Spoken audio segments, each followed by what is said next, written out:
Hey, everyone. Welcome to another live with Georgie.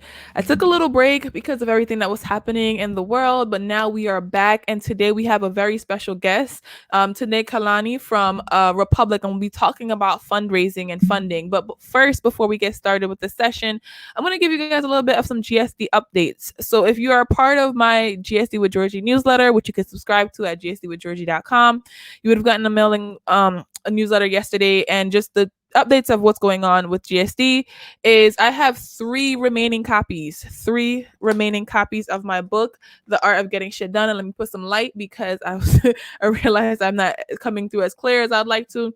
So I have three remaining copies of my book, The Art of Getting Shit Done. Here is the book. And if you're interested in purchasing a copy, just head on over to gsdwithgeorgie.com. Also, we are focusing right now on virtual event production. So my consulting agency, GSD Solutions, we are welcoming all that are looking for virtual events to be produced. And over the next couple of weeks, we'll be doing some workshops, some public facing free workshops of how to produce virtual events, no matter if you're doing like streaming like this right here, what we're doing right now, or if you're doing a webinar, or if you're doing a summit or a conference. So look out on gsdsolutions.xyz for our upcoming virtual events and definitely participate. The next update is we've officially hit 139 subscribers on YouTube, and I've also committed to a 90-day YouTube challenge, which will be all about virtual events and how to do different online events. I know outside is opening back up, but we're still not going to get to the capacity that we saw pre-COVID. So just, how can you continue to engage your community? How can you continue to build your mailing list? How can you continue to let people know about your startups and the businesses that you're doing? So definitely subscribe to GSD with Georgie on YouTube to learn more, as well as like see the videos from the 30-day challenge, the 90-day challenge, 3 months.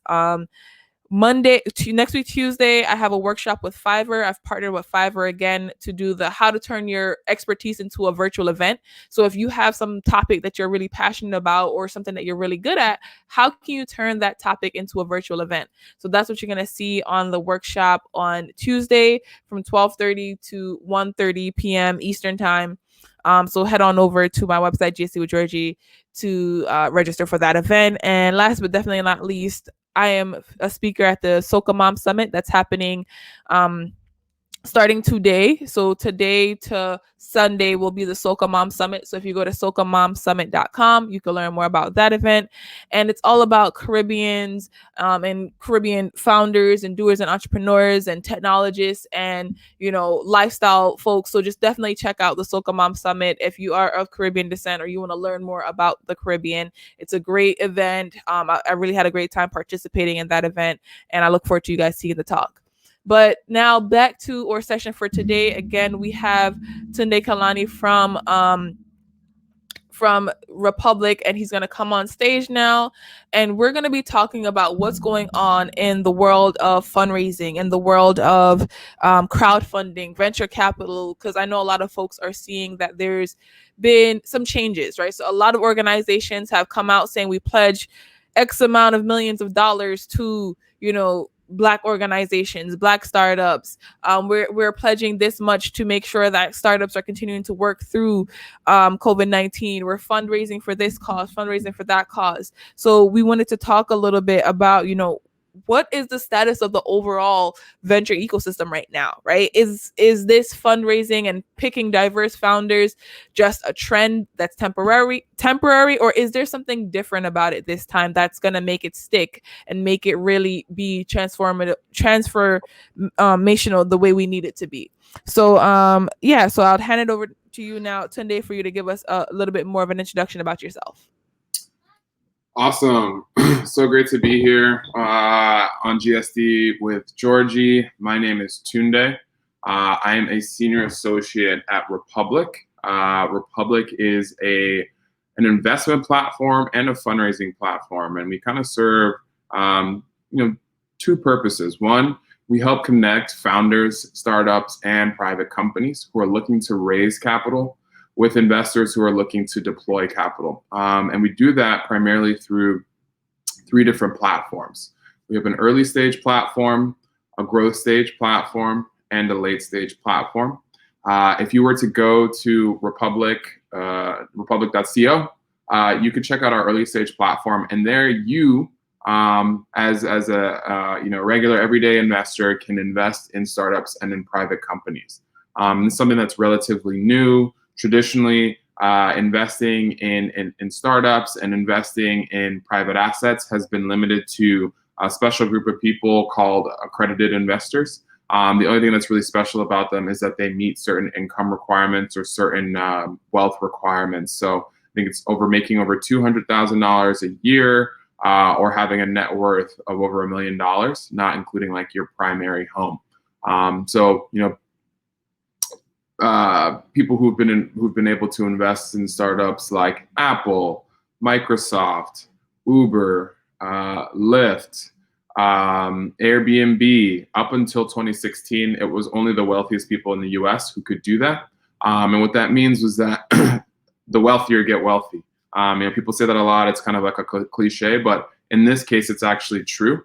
And you can see how kind of impactful the wealth that's generated in the private markets can be. If you take a classic example like Uber, where people or investors who invested $5,000 in that seed round, or Uber's kind of like first one of their initial capital raises back in 2009.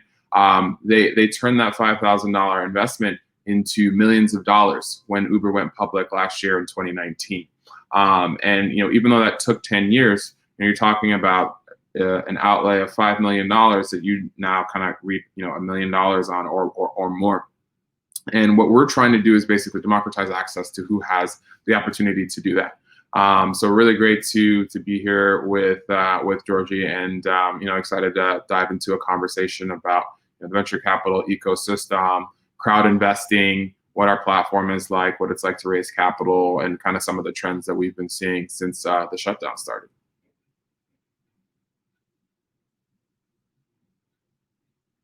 Oh, hey, Georgia. I think you're still on mute, or I can't hear you. Yeah, sorry about that. I was on mute. Yeah, so thank you so much for that background and like letting us know what the ecosystem is like, because I think a lot of times people have a lot of misconceptions of what fundraising looks like, what venture capital looks like, or what they're supposed to aspire to, especially like a lot of the founders that I work with that are early stage, it's like, oh, I need VC. And like that's like the only thing that they think of. And when you look at a platform that's like Republic, that allows folks that from every walk, every kind of background, and not having to wait until you get that big accredited investor status for you to make impact inside of somebody's company and get funds for your company to grow. And also you might meet like team members there. So can you talk a little bit about what brought you to that team in the first place? Like what made you want to work with Republic and work with like folks that are trying to get crowd investment? Yeah. So my background is in finance. I spent a couple of years on Wall Street working in sales and trading, and working with hedge funds and asset managers, doing kind of pretty boring work that basically kind of like had led me to a place to feel like where I was feeling like I was only helping rich people get richer. And I've always had a fascination with investing. I started investing as soon as Robinhood, as soon as it became like cheap to do so. I was interested in learning, but I couldn't afford it in high school. And as soon as Robinhood came out, I started investing, just because I come from a background where we just didn't have a lot. So I've always had an obsession with trying to build wealth and trying to kind of make sure that I'm in a stronger financial position than my past generation, so that I can kind of like break that cycle.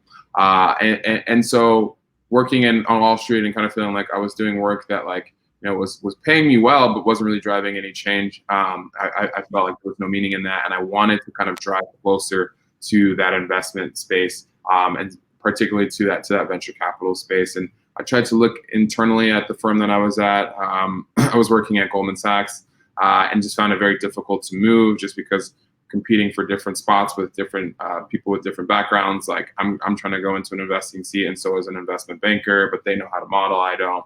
So it ultimately just became difficult, and I felt like it was going to take years to make that transition. So I started. Exactly. You can't move up the ladder the way you should, or you want to, right? And you just feel stuck. Exactly, especially if you don't have senior support or senior sponsorship, or if the firm is not investing in a culture of making diverse people feel like they have a future there, or they have a way to kind of gain new skills and move into new roles. So I started looking externally at different things, and started also trying to be more strategic about what I wanted to do. I created a framework, and I was like, I want to get more skills. I want to get skills that are either related to investing or related to strategy. Because I'm also entrepreneurial, and I was like, I'm either going to go learn how to invest in companies, or I'm going to get the skills that I need to get to be able to build one. So I was looking at consulting, and then I was looking at investment roles, and then I was looking at like strategy roles at tech startups, because they all kind of fit within that framework, right? And Republic came up. I saw the investment team position, and honestly, I just applied. It doesn't always happen. Like, I think you rarely hear people just applying cold and getting a position, but thankfully Republic was at an early stage.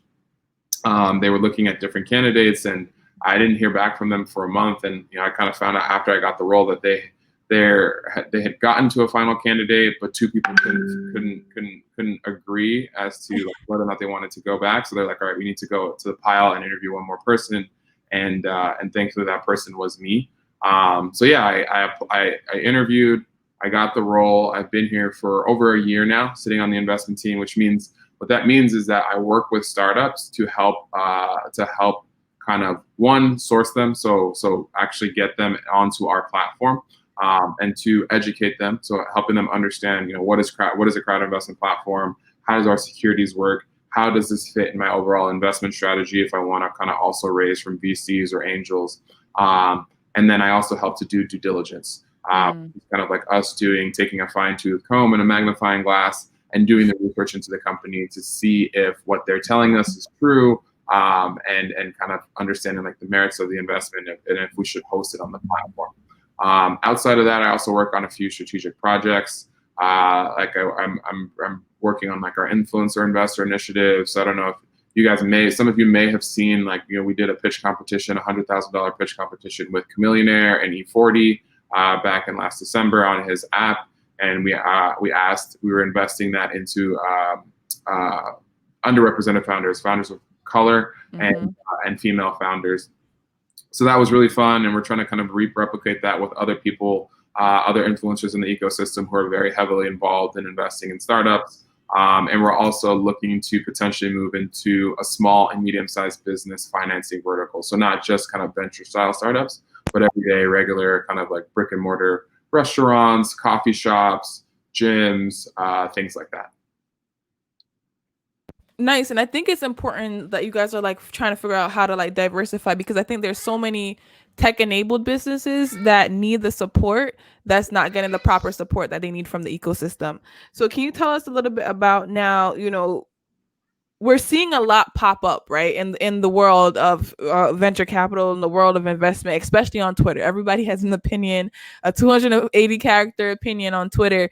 And, I've seen a lot of like organizations launch these like, okay, we're investing in diverse founders, we're having this, we're promising for $500 million in Black founders. How are you looking at that, right? And I see, like you said, from your background and what you're interested in, you have a vested interest in the Black community.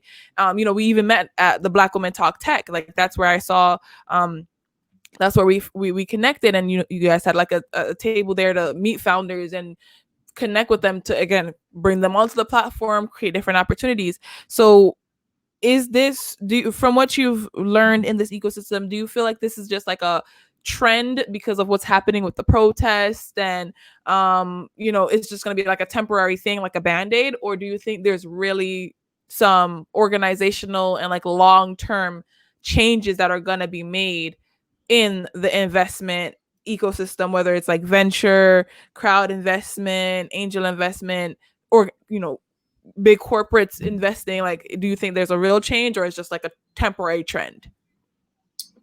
Yeah, it's a great question. I think there's a lot to unpack there. I mean, I think personally it's kind of a mix of both, in the sense that like it's definitely a trend, right? I don't know if anyone who's been on kind of like venture VC Twitter in the past 2 weeks has seen all of the statements come out, and also kind of some of the kind of like the backlash, the hurt, the anger at people who understand that, like, a lot of these people are just making statements, and are not putting their money where their mouth is. Like, you can sit there and condemn racism, and you can say that we stand in solidarity with Black Lives Matter, but then if I go to your website and I look at your investment team, or I look at the makeup of your founders, and not a single Black founder is there, like, it's empty talk.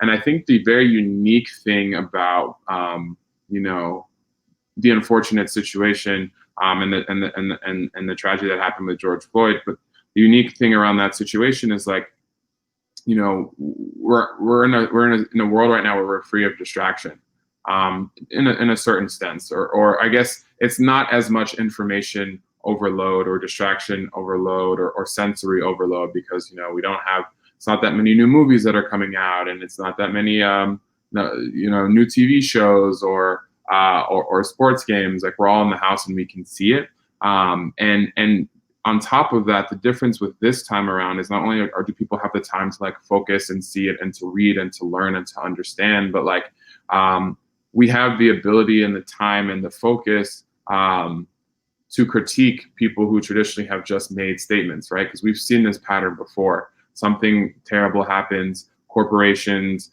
VCs come out, they make statements incoming, but then they go back to business as usual, and they don't investing in diverse investment diverse investment team members, or investing in diverse founders, and they'll make different excuses. I would invest in more Black founders if more Black founders approached me, or if I saw more female female founder deal flow, I would invest in them. And it's like, we have the time to call people out on their BS now. So you can make as many statements as you want, but what are you actually doing, and what are you committing to publicly to show that you're actually going to drive change? And the interesting thing about it is that, a lot of times firms will enact these initiatives, and they'll do it from a place of, like, charity or social impact, or trying to do, like, a good thing, rather than kind of approaching this from a business case perspective. And I think that's an important thing that, if I were a leader of a business, I would seriously think I would dig a lot deeper into it, because the amount of data and research out there around diverse teams and how much diverse teams outperform homogenous teams is extensive. You got research reports from some of the top from like McKinsey and Bain and BCG. You have research reports from institutions within the venture capital ecosystem. So Kaufman Fellows, Morgan Stanley, Goldman Sachs, right? Like, these are, like, major institutions with massive research budgets, and the data shows that, like, investing in diversity, investing in Black founders is not like a charity case. It's not a social impact thing. Like, there's a business case for it. And so, from the perspective of venture, right? If your investment team is not diverse, and if you're not investing in diverse founders, you're doing a disservice to your LPs. You're literally leaving money on the table. Morgan Stanley has said that VCs are leaving up to $1 trillion in returns on the table by not investing in diverse founders, because these founders serve underrepresented communities that are emerging and burgeoning. Like, Black people control over $1 trillion in spending power. I think Latinx people are projected to control $2 trillion in spending power I'm getting the date wrong. I don't know if it was 2030 or 2050. But if you have founders who are from these communities, who understand these communities, who are building products that serve these communities, and you're not investing in them, you're literally doing your LPs a disservice. And so LPs need to be thinking about this more, and they need to be reevaluating where they're allocating funds. And I also think founders. I saw a founder yesterday tweet that if an investment, and if a VC approaches them and they have an all white and all male investment team, they're not going to take their money.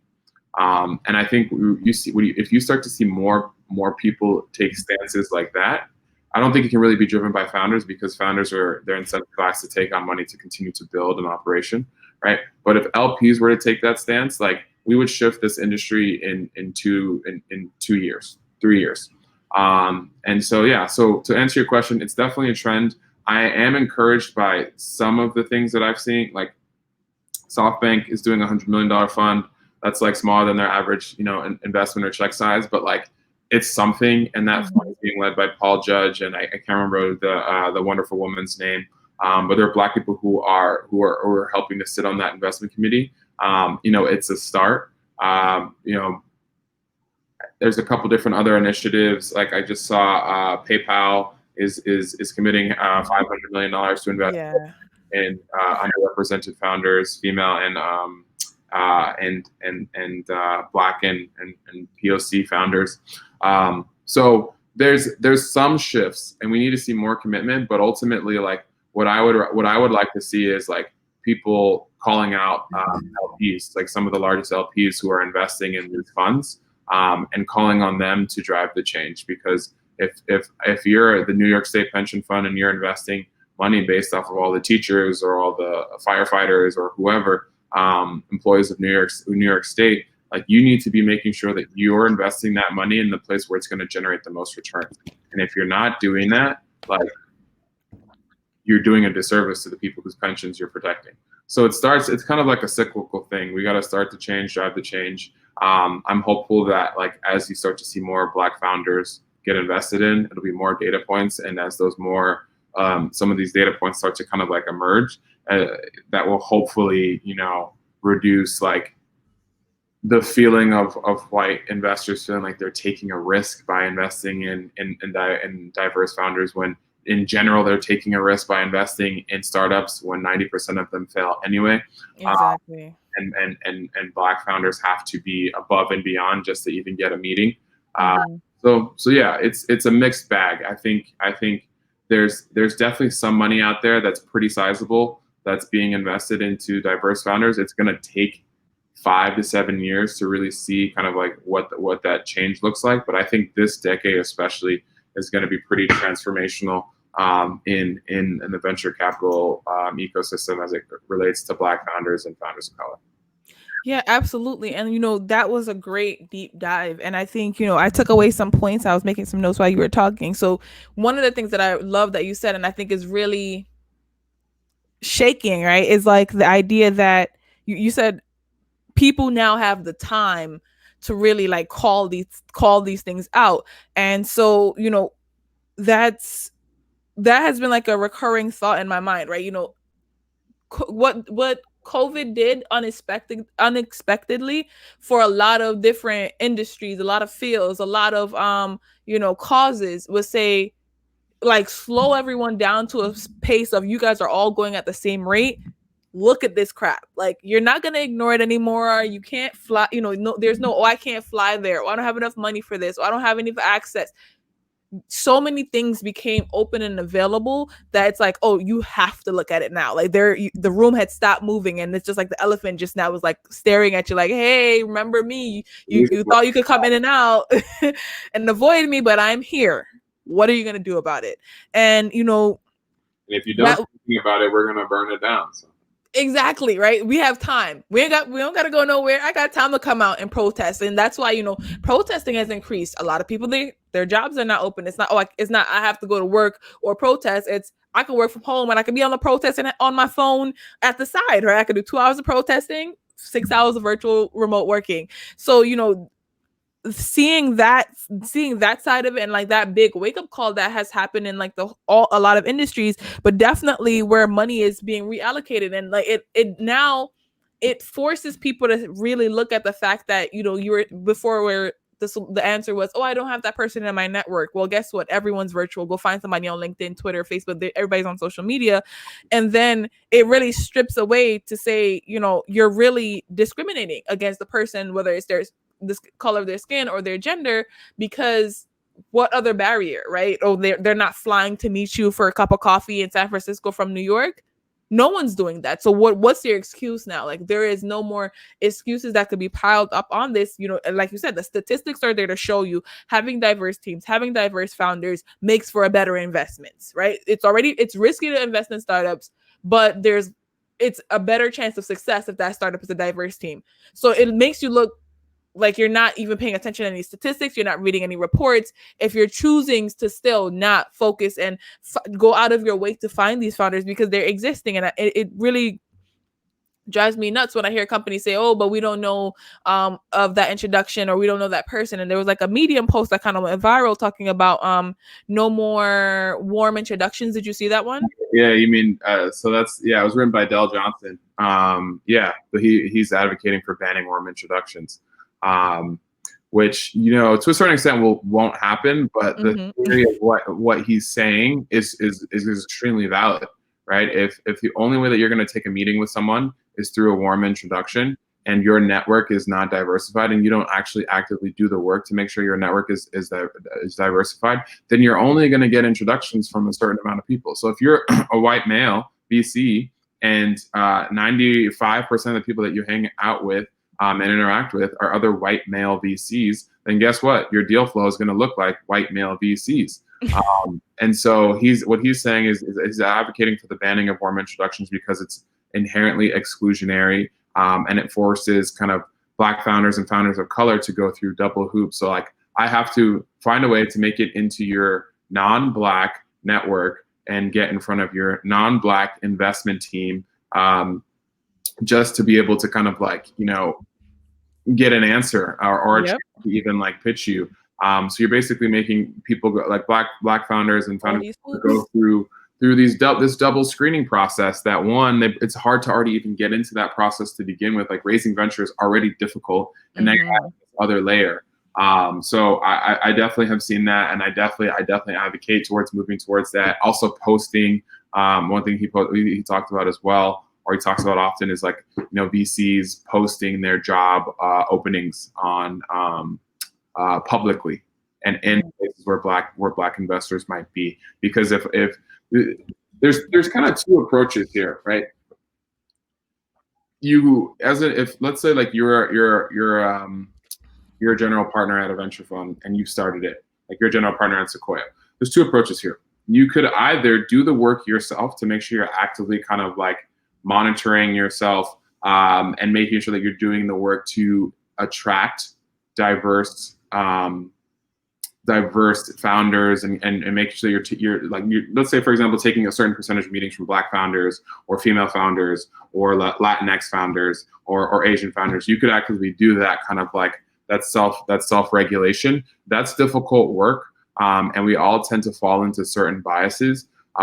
So the other approach is to actually just hire Black investors. So if you're a VC, hire Black investors to your investment team. If you're an LP, invest in the funds of Black VCs, right? Because they're doing the work for you, and right, the same biases that cause you to naturally kind of gravitate towards a certain type of group are the same biases that potentially will help them gravitate. So it's like it's duplicative. You can do the work without actually having to do the work yourself, and you're also putting money in the pockets of a Black person who can kind of like help you to make sure that you're staying focused on this mission and calling you out on your biases and making sure that like you have diverse perspective in the room. So it really is twofold, but like ultimately it is incumbent on people who are in those positions to make sure that they're actively focused on making that change. And if they can't do it themselves, you need to hire and invest in diverse founders who will. Like stop reaching out to Black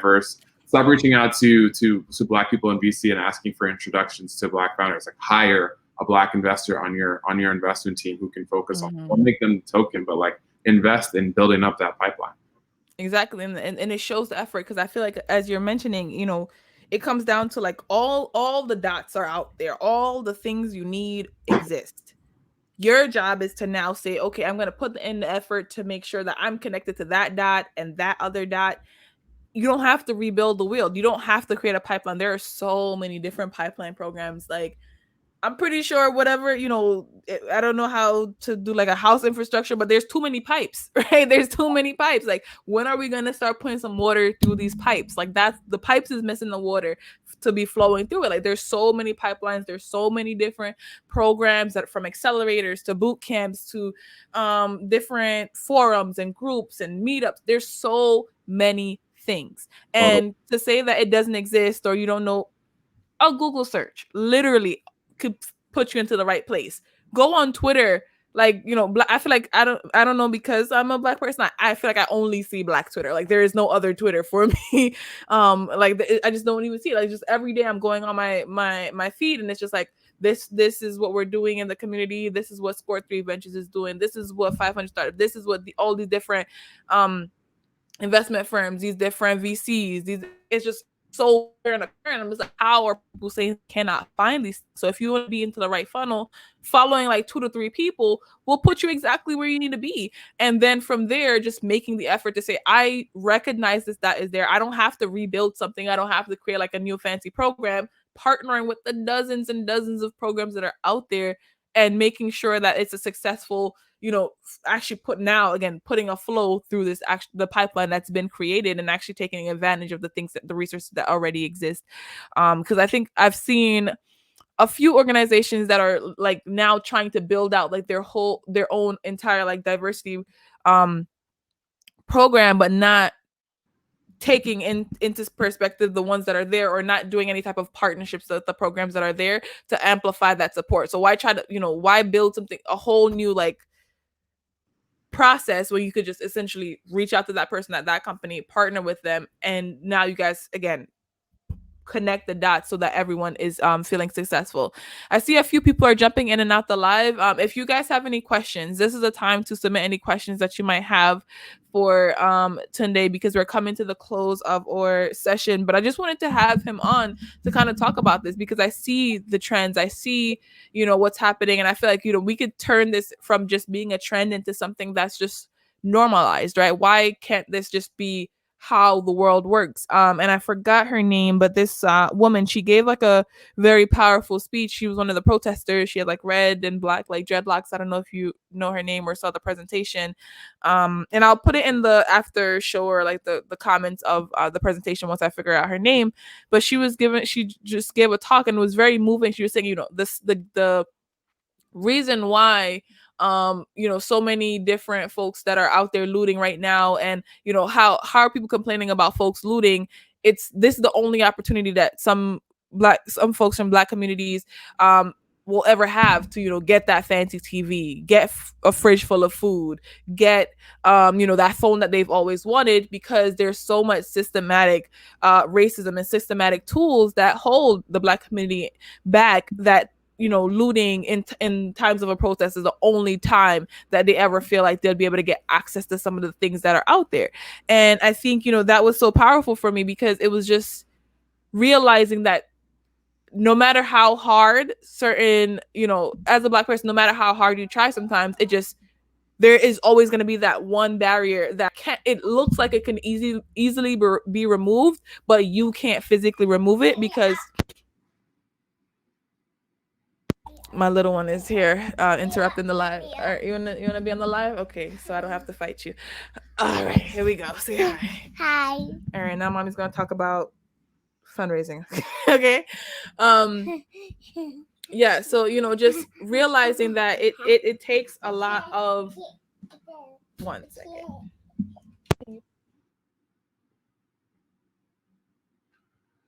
That's a mom.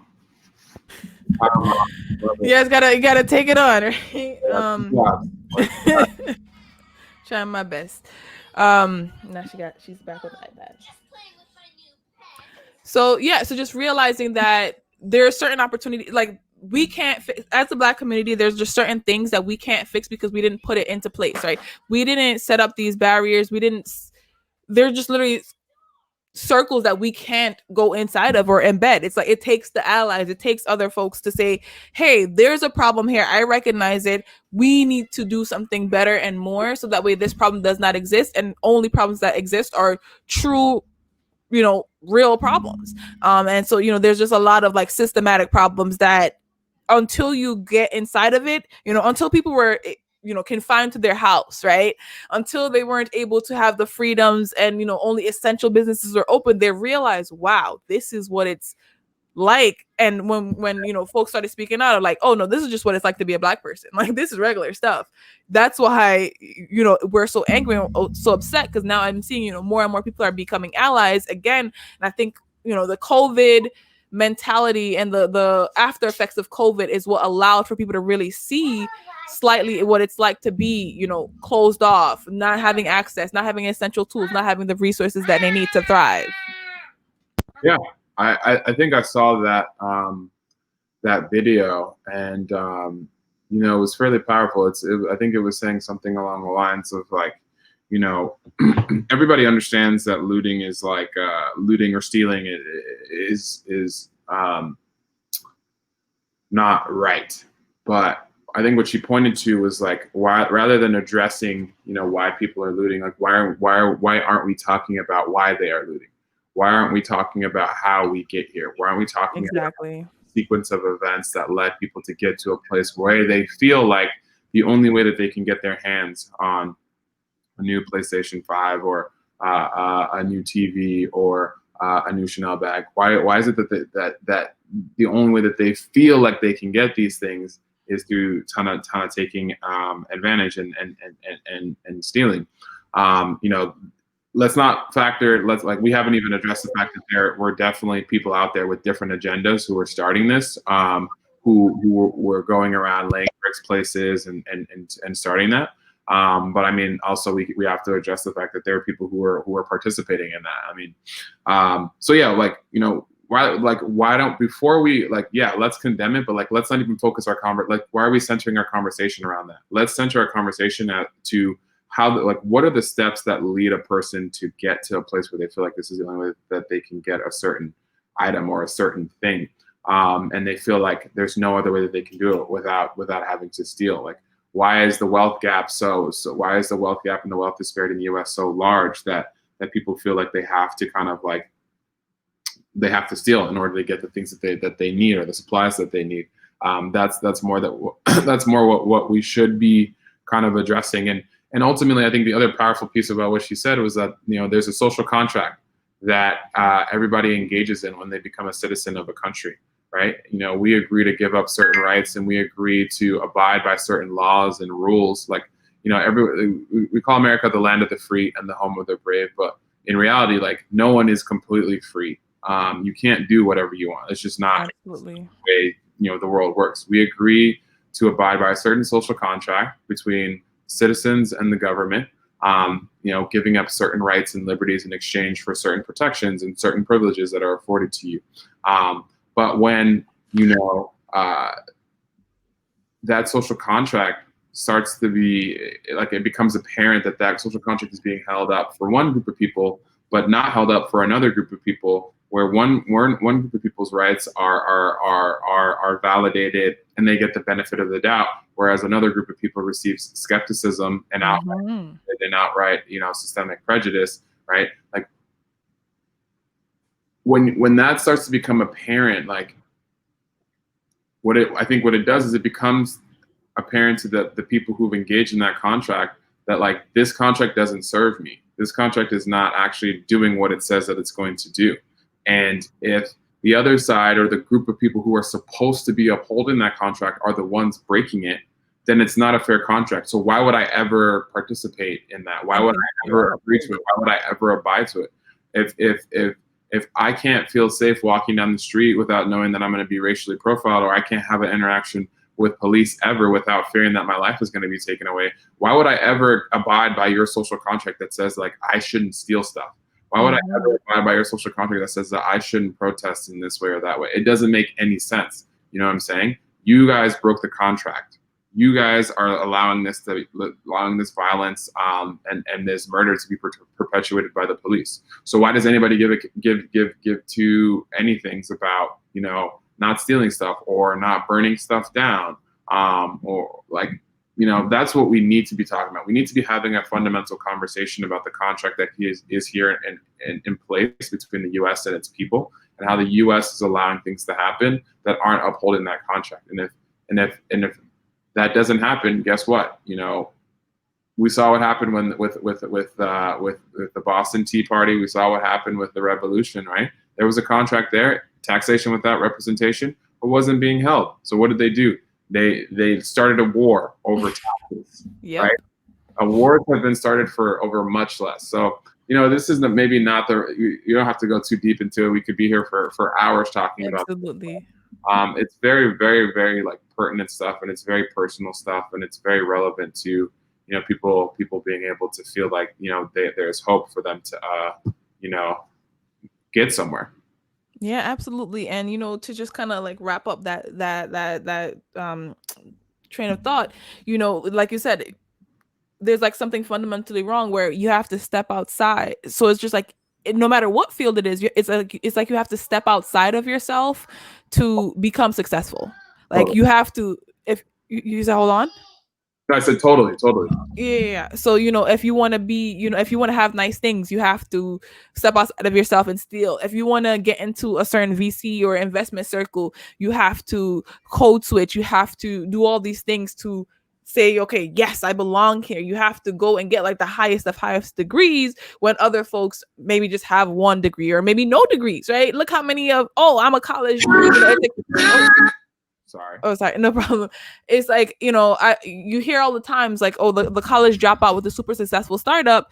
But then when it comes to like the Black community, it's like, oh no, this person is like, it's a Harvard grad and now he wants to have a startup. So that means it's going to be successful. Like just the criteria, like you have to do all these extra things, go through all these hoops, step outside of yourself and just, have all these barriers up, right? You have to have all this makeup on in order to just be okay and be present in that space.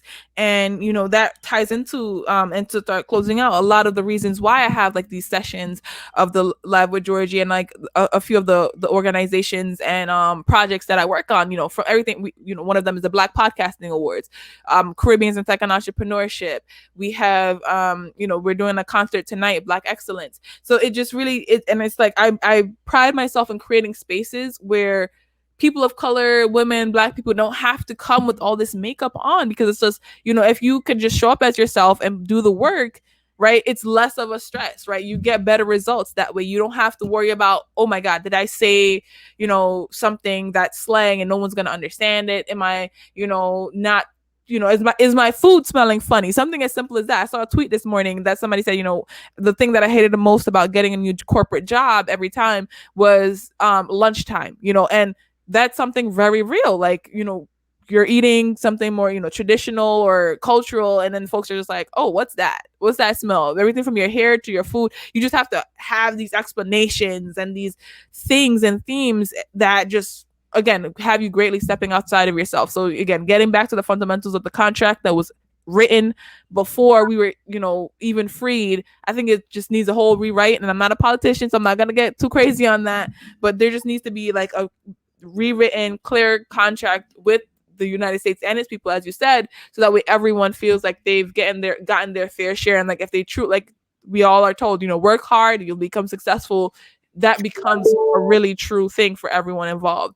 So do you have any final words for us today, Tunde? And everyone, these lives will live on YouTube, LinkedIn, Periscope, so you can definitely rewatch. If you're joining afterwards, you could definitely reach out to Tunde. I'm gonna put some contact information for him and Republic inside of the descriptions for the videos. But do you have any final words? Yeah, I mean, just to kind of piggyback off of what you said, like we don't need to rewrite the contract. Like we wrote the contract: liberty and justice for all. All men are created equal. Like it's there. Uphold it. That's it. Like people are not asking for. I'm not asking for Black people to be, to overthrow white people or to take them from their positions and put us in their positions. Like we're asking for equality. We're asking for the rights and liberties that all Americans are assured that we don't get, and we need to get them.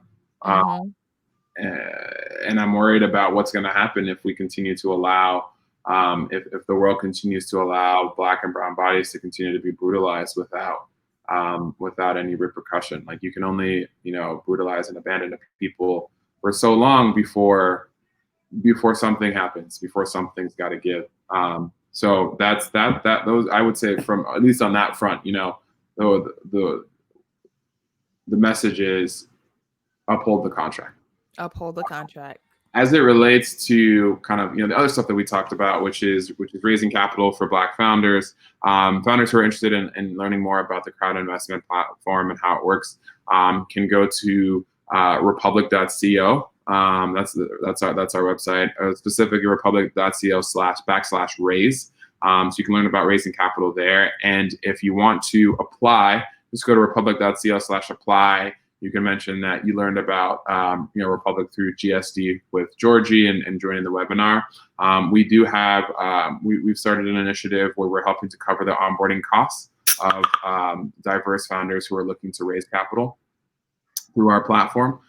So we're offering credits to founders up to $75,000. So if you're a Black founder who's interested in raising, definitely I would encourage you to apply to kind of go through that process. We're giving it to all companies that pass our diligence and pass our investment committee. And so we're removing, I would say probably the biggest burden or the biggest barrier that's preventing startups to raise. But yeah, just know that Republic is here. This is a new and novel way to raise capital. My other, I guess, piece of advice to Black founders is I think sometimes there can kind of be a stratification where sometimes we have founders who are not quite ready to raise just yet, and then you have founders who are doing really well and would have $1 million raises or successful raises on a Republic platform, but don't want to engage in a crowd investing platform because of the optics or what they think it's going to look like. And just know, we've helped over 150 companies raise capital in a little bit over four years. We've helped them raise nearly $50 million through our platform alone. 30% of those companies have gone on to raise additional follow-on capital from notable venture capital firms like Bain Capital Ventures, Founders Fund, Andreessen Horowitz, and a host of others. So I'm happy to connect with any Black founders who are maybe skeptical about this or want to learn more about it and want to understand, what's the impact of this going to be on my cap table? How is this going to look to other VCs if I want to raise additional capital? Let's have this dialogue and let's have this conversation and let's introduce you to companies that have raised on our platform, because this is money that's available and accessible, and inaccessible in a way that has not been accessible to Black founders and founders of color for a long period of time. And we're hopeful that the SEC is going to raise the cap from the cap that companies can raise through our platform from 1 million to 5 million. And then it becomes a huge game changer. Because we're talking about a $5 million check size. And now you don't even have to, if you can be successful on our platform, you can go all the way through your Series A without ever having to talk to a VC. And our job is we're not really looking to disintermediate VCs, but again, there are certain biases and prejudices that exist, and racism, let's even call it that, it's systemic, that exists within venture capital. And there are high quality founders and high quality companies that the current ecosystem is missing. And so we're hoping to be able to provide support and a spotlight to those areas that VCs are missing, and get those founders the capital that they need to grow their businesses and to scale up. So it's been great being here. Thank you, Georgie, for having me. Great conversation. And looking forward to keeping in touch with you and the GSD community.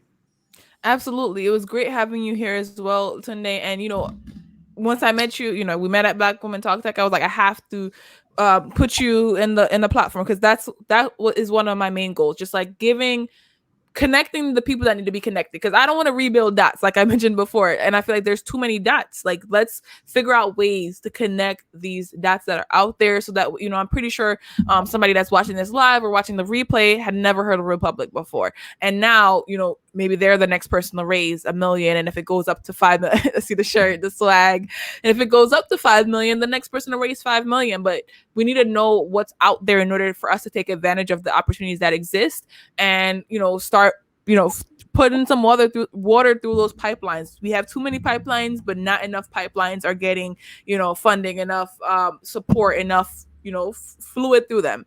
So thank you guys for being here with us for another live with Georgie. I will see you guys next time. Again, thank you so much for participating in this session with me, Tunde, and we will be ending the broadcast now. Bye, everybody. Bye, everyone.